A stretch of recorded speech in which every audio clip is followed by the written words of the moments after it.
Okay, I'm gonna, I guess, continue out some of the discussion that I have been having. I'm gonna look a little bit here at Derrida's book, The Gift of Death, and I'm also gonna look at a little bit of Becker's Escape from Evil.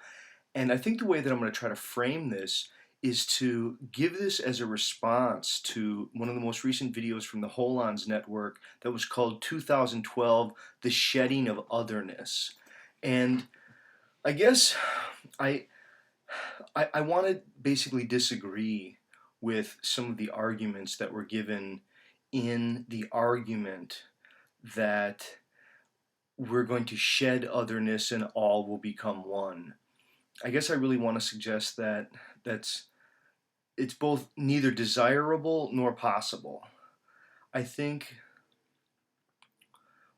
what we're after is a kind of dissolve of the ego and a reappropriation of the right notion of self, of the true self. And the true self is an ambiguous dance of merger and division that the best one can do is to give a kind of moral intention toward what one takes to be the beautiful, the good, the just, and in a civil, nonviolent way. I think, part of the real distinguishing characteristics of Stoic philosophy from, I guess, modern scientific philosophy and religious philosophy is that contemporary atheistic, scientistic uh, orientations, they take the person in nature. They basically try to understand the human as a natural phenomenon and how the human fits in zoological classification or within the larger natural framework. That is often set in contrast to religious explanations, where the person is seen as some sort of supernatural being or a citizen of an alien world that's waiting to, get releasement from this world and then find its home back in heaven or something like this. The Stoics saw the person as neither of those. They saw the human being as an inherently civic, social animal that was social in more than just a biological classification scheme. There's a unique kind of sociality to the human, and it has to do with the burden of responsibility that comes from a self-aware animal that's finite and multi-generational. Right? It's these characteristics. Now, I mentioned before a little bit of Derrida's book, The Gift of Death, and I wanted to just read a little bit of passage from this. This is on page 51, and he's talking really about what he calls the gift of infinite love and this question of how is the cosmos itself as sort of this kind of love that couldn't be given directly back to it, so surpasses any ability to do that. He says, this guilt is originary like original sin. Before any fault is determined, I am guilty inasmuch as I am responsible. What gives me my singularity, namely death and finitude, is what makes me unequal to the infinite goodness of the gift that is also the first appeal to responsibility. Guilt is inherent in responsibility because responsibility is always unequal to itself. One is never responsible enough. One is never responsible enough because one is finite, but also because responsibility requires two contradictory movements. It requires one to respond to oneself and as irreplaceable singularity to answer for what one does, says, gives, but it also requires that being good and through goodness, one forget or efface the origin of what one gives. Yeah, there is this sort of one, we are a place and moment of the cosmos, and there is something right-minded about seeing oneself as deeply connected to all that is, but part of the fascinating, I guess, history of humanity is the slow releasement of the individual and the individual's life journey. It's funny, I talk a lot about guilt and about how guilt is a phenomena and that meaning in human life comes as an expiation by our ability to give artistic and creative gifts. And people say, oh, that's BS, they don't know what I'm talking about.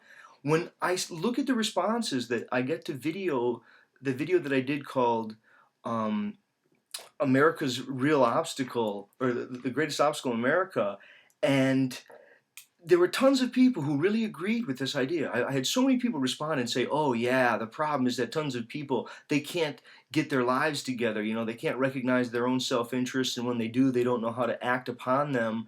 And they agreed with that. And a lot of people agreed that the struggle of people is to discipline themselves and get themselves to do what they want to do. And yet they don't see how that's just a different way of saying that the human individual has now encumbered a guilt, which is what to do with one's life, what to make of one's life. How is one to understand one's life? Now, I think there's a basic phenomena that emerged that was it was covered over. It was, culture itself is a kind of, it's a leveling down of the unrepayability, and it tries to create a structure in which you I mean, I guess it would be hard to say, but like dogmatic religions were created so that people could feel there was a way to, in some way, repay the gift or express a thanks or have one's actions impact the whimsical and capricious flow that was all around one. Now, this is from Escape from Evil, and it's called The Demonics of History. And this is on page 87 of Becker. And Becker says, primitive man lived in a world devoid of clocks, progressive calendars, once only numbered years. Nature was seen in her imagined purity of endless cycles and suns rising and setting, moons waxing and waning, seasons changing, animals dying and being born, etc. This kind of cosmology is not favorable to the accumulation of either guilt or property, since everything is wiped away with the gifts and nature is renewed with the help of ritual ceremonies of regeneration. Man did not feel that he had to pile things up. And then he goes on and he says, um, guilt and time, then, are inseparable, which is why primitive man so elaborately tried to deny them both with regenerative rituals. It took the longest time for this denial to be given up. The Greeks and Romans were reluctant to admit that the old regenerative rituals no longer worked. Probably the repeated sackings of Rome graphically swung the balance. It could no longer be pretended that the ancient rituals of renewal could keep regenerating the city, and at this time, growing numbers of people opted for Christianity, which promised the impending end of the world. After Augustine, time was firmly set in a linear way while waiting for that end. We are still today ticking off the years, but we no longer know what for, unless it is for compounding interest. As Brown argues, compounding interest is one of the few meaningful things to do in an irreversible time stream that is wholly secular and visible. So this notion that earlier peoples were in a cyclical time, that was caught in a capricious flow, an ambiguous flow of abundance and scarcity, and they felt the gift character of that. But with culture and the emergence of what's called the causa sui, it's identified by Becker, it comes out of Nietzsche's work, but the causa sui is the self-cause. It begins as culture and then slowly turns into the individualist self-cause that we experience today.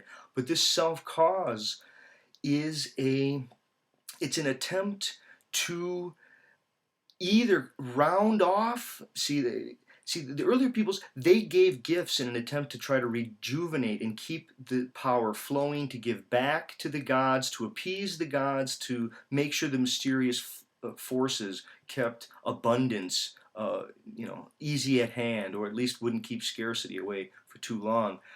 As all that stuff sort of waned and we got caught in a linear time, I think we now believe in progress, but the progress has led to in an accumulated, the gifts ended up as accumulated wealth, and then there was a whole new line of guilt, which is socio-historical guilt, right? I mean, this whole notion that we now fall into a world that has been built up by accumulated wealth that served partisan interests, despite the fact that deep down, I think we all kind of want to know, or we all recognize that there's a grand mystery here going on. And there are some people who are born into poverty, there are some people born into wealth, and sensitive people have always been aware that it was kind of luck of the draw and happenstance. Now, someone could say, well, none of this matters. I'm an individual, everyone's an individual, it's everyone for themselves. I think you could say that, but the question is, aren't there larger horizons of meaning that are actually coming into play?